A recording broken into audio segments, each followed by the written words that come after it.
Well, my first bracelet in the $1,500 limit event was like the third live tournament I'd ever played, with the first two also being at the World Series of Poker, being the no limit and pot limit $1,500 events.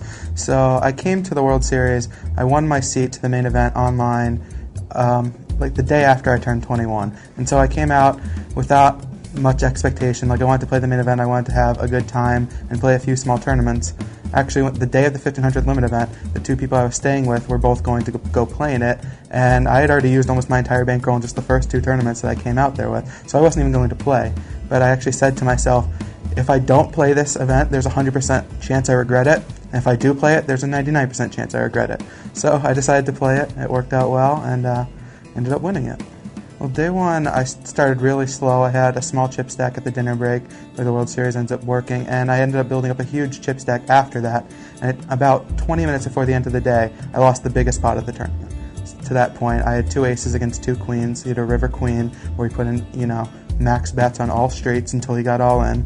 I hit the two-outer. So I was feeling a little down about that. I could have had a huge chip lead instead. I was right around average. So, yeah, I was happy that I was going to make the money and give myself a chance to make the final table, but even making final table seemed like a long shot at that point. Well, the way that it aired on ESPN, they showed two hands where I just won them both and the tournament was over. But in actuality, the thing took about 4 hours. We played hundreds of hands where I started with a 2-1 chip lead, got, a much bigger chip lead. We had a hand where I had ace-queen against his ace-jack, and board king, queen, jack, rag. Another rag where he put in almost his entire stack, and the river was a jack. So we got, closer to even. He ended up taking a 10-1 chip lead, and at this point, it's like 4 in the morning, getting later, before I finally came back, and I won it, I think, at like 5 in the morning. It was a really long day. Going into the final table, I thought that my chances to win were, decent. There weren't a lot of people that you necessarily recognized at that final table, and I felt like I'd been playing, pretty well, and for some reason I felt like no pressure on myself, and I really wasn't nervous at all, as, I think you can kind of see in the video, like I was really calm, and I don't even know why necessarily. I guess I haven't really been in that experience very often, but there was just something over me with like the adrenaline, or just, having been in similar situations with, I've had interviews where I've talked about, my Magic the Gathering past and having played on the stage for high stakes when I was like 16 years old. And I don't know if that helped. I mean, I assume it must have, but I really didn't feel that much pressure, and I just, went in there and played poker, and that was all I felt I could do, and it worked out well. I kind of knew who Todd Wattelis was. He was kind of a big online name who I was kind of anonymous at that point, but I knew who he was through friends.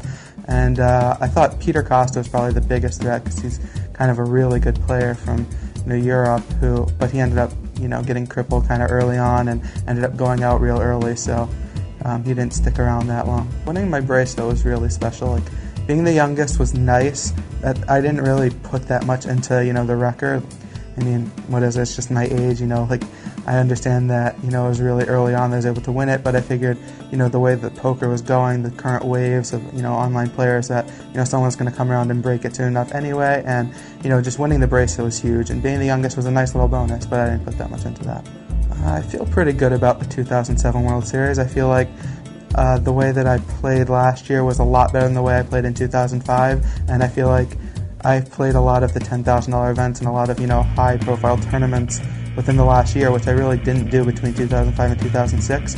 So between 2006 and 2007, I've really, played a lot of poker. I've played a lot online. I've been, having, moderate success, and I feel like my game has gotten to a whole new level. So I'm going to be playing my best poker. Whether that translates into success, it's poker. We'll find out. But I think that this is my best chance to do really well.